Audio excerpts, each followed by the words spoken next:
The moment Karen's voice cut through the office like a precision-guided missile of complaint, Michael knew today would be different. Different in the way a tornado is different from a gentle breeze. Unpredictable, destructive, and absolutely memorable. It was 9:17 a.m. and the corporate marketing floor of Pinnacle Solutions was already humming with its usual morning energy. Fluorescent lights flickered overhead, casting a harsh white glow on rows of meticulously organized desks. Michael Rodriguez sat in his usual spot, third cubicle from the left, closest to the window that never quite opened, surrounded by stacks of marketing reports and a collection of stress balls he'd accumulated over 3 years of corporate survival. Karen Henderson stood exactly 6 feet from his desk, her perfectly pressed gray blazer and matching pencil skirt a testament to her perpetual state of professional agitation. Her voice carried that particular pitch that made everyone within a 10-foot radius instinctively tense, part nasal complaint, part administrative power play. "The air quality in this office is absolutely unacceptable," she declared, not to anyone specifically, but to everyone and no one simultaneously. Her right hand clutched a thermal coffee mug so tightly her knuckles had gone white, a weapon of mild destruction in its own right. Michael had learned early in his tenure to become invisible during Karen's morning tirades.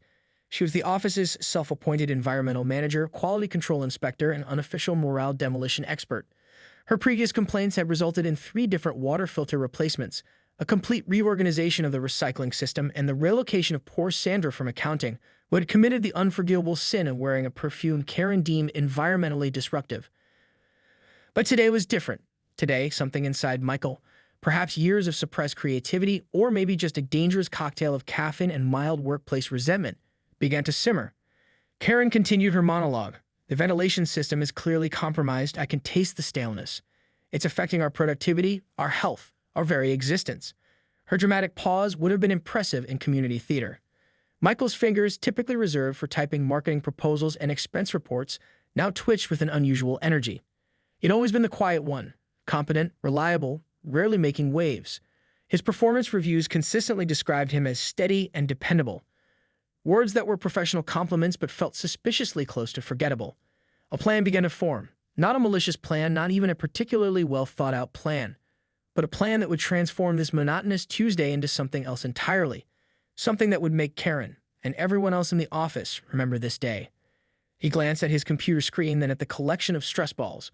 A smile began to form, small at first, then growing with the kind of quiet excitement that precedes something magnificently ridiculous. Karen was still talking. The office was still listening. But Michael Rodriguez was no longer just listening. He was plotting. And bubbles, lots and lots of bubbles, were about to enter the equation. By lunch hour, Michael's plan had taken shape with the precision of a covert military operation. His computer screen was no longer filled with marketing spreadsheets, but with intricate diagrams of bubble machines, industrial-grade soap solutions, and ventilation system schematics. Derek Vermitt, his closest work friend, if closest could be defined by occasional shared elevator rides and a mutual appreciation for dark humor, leaned over Michael's cubicle. "What are you doing?" he whispered, his eyes darting nervously toward Karen's corner office. Michael simply smiled, the kind of smile that suggested he was either on the verge of brilliance or a complete mental breakdown. Perhaps both. "Remember when Karen got the break room coffee machine replaced because she claimed the water had a molecular imbalance?" Michael asked, not looking up from his screen. Derek nodded, still traumatized by the week-long coffee crisis that had followed. "This is going to make that look like a minor inconvenience." The preparation was meticulous. Michael had always been detail-oriented, a trait that made him an exceptional marketing coordinator and now promised to make him an exceptional bubble insurgent. He ordered supplies online during his lunch break. Industrial-strength bubble solution, modified air compressors, and a series of programmed release mechanisms that would make a NASA engineer proud. His colleagues noticed something was different. Sarah from HR gave him a concerned look when he asked her about the building's air circulation system. The maintenance supervisor started avoiding his calls. Even Karen seemed to sense something was brewing, her eagle-like gaze more frequent, more intense. By Wednesday afternoon, everything was in place. Michael had spent countless hours mapping the office's ventilation system, identifying precisely the right spots for maximum bubble dispersion. He calculated wind currents, air pressure, and the exact viscosity of bubble solution that would create maximum impact. "Are you sure about this?" Derek asked during their afternoon coffee run. The question hung in the air between them, part warning, part co-conspirators' nervous excitement. Michael's response was calm, almost zen-like. "Karen has filed exactly 37 formal complaints about office conditions in the past 6 months. 37. The air is too dry. The air is too humid. The air circulation is inefficient. The air has particulate inconsistencies. He said the last part in a perfect imitation of Karen's nasal tone. Derek couldn't help but laugh. That's a lot of air complaints. Exactly, Michael replied. Sometimes the only solution to too much talk about air is to fill that air with something unexpected. As the workday wound down, Michael's fingers hovered over the final sequence of commands that would transform an ordinary Wednesday into something extraordinary. The bubble plan was more than a prank. It was a statement. A rebellion against bureaucratic nitpicking. A moment of workplace rebellion disguised as compliance. Karen had wanted to talk about air quality, while she was about to get more air and bubbles than she had ever imagined possible. Thursday morning arrived with an electric tension Michael could feel vibrating through his fingertips.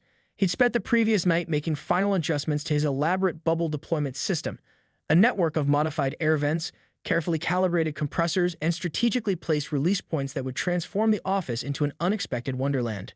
The day started typically enough.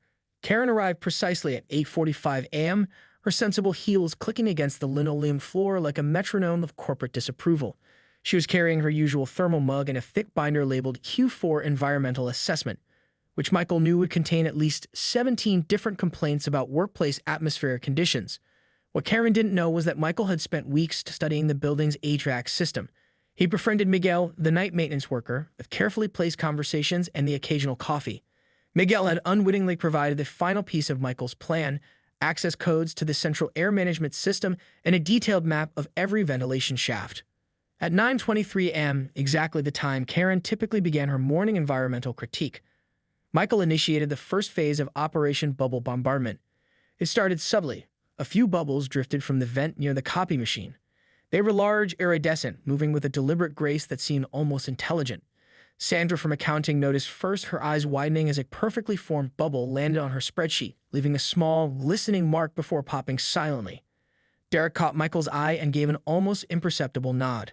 They'd rehearsed this moment countless times, Michael's fingers dancing across the keyboard, lines of code transforming into a symphony of soap and air. More bubbles began to appear, not aggressively, but with a kind of choreographed randomness. They floated past computer screens, drifted between cubicles, collected in corners. Some were tiny as marbles, others large as soccer balls. They caught the fluorescent light, creating miniature rainbows that transformed the mundane office space into something magical and slightly surreal. Karen was the last to notice. She was mid-sentence, detailing her latest grievance about the office's air quality to anyone within earshot when the first bubble landed on her perfectly pressed blazer. It was followed by another, then another.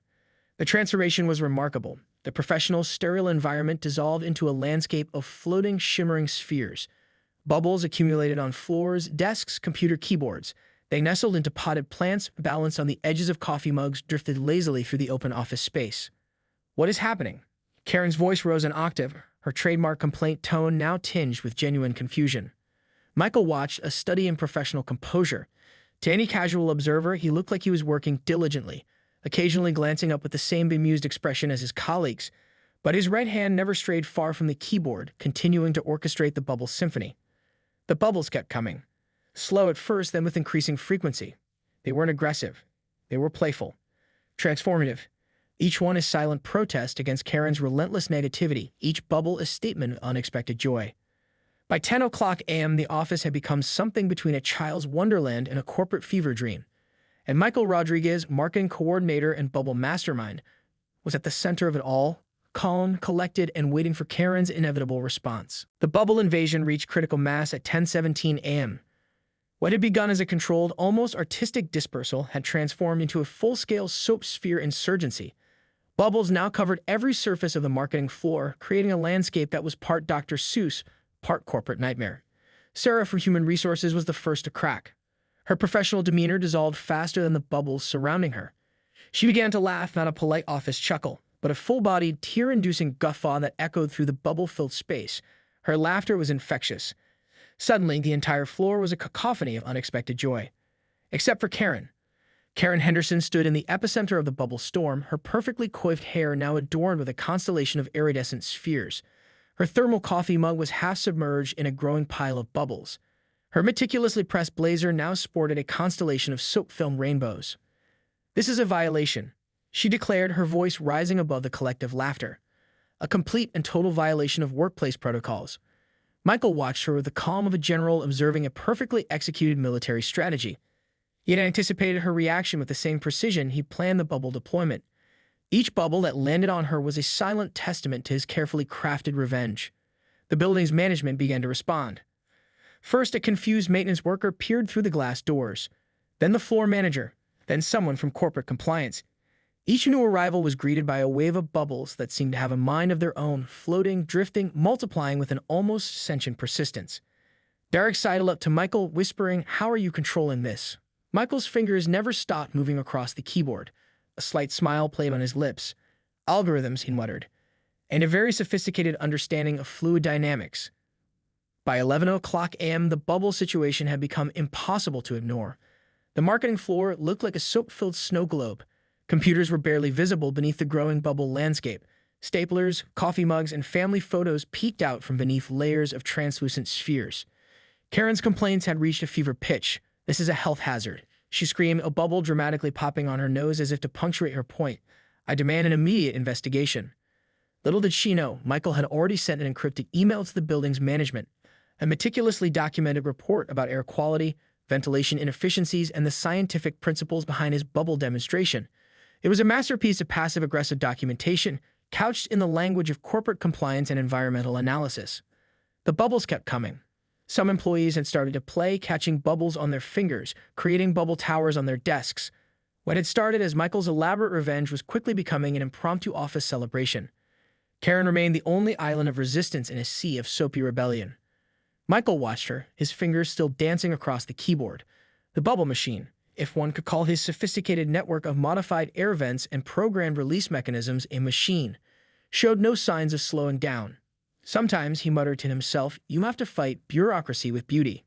A massive bubble landed directly on Karen's open binder, its iridescent surface slowly dissolving the words Q4 Environmental Assessment into a beautiful, meaningless blur. The aftermath arrived with the precision of a corporate audit. By 2 o'clock p.m., the bubble tsunami had subsided, leaving behind a landscape that looked like the aftermath of a particularly enthusiastic children's party meets professional workplace. Michael sat in the conference room facing a tribunal of management representatives. To his left sat Karen, her blazer still sporting dried bubble residue, looking like she'd been through a soap-based war.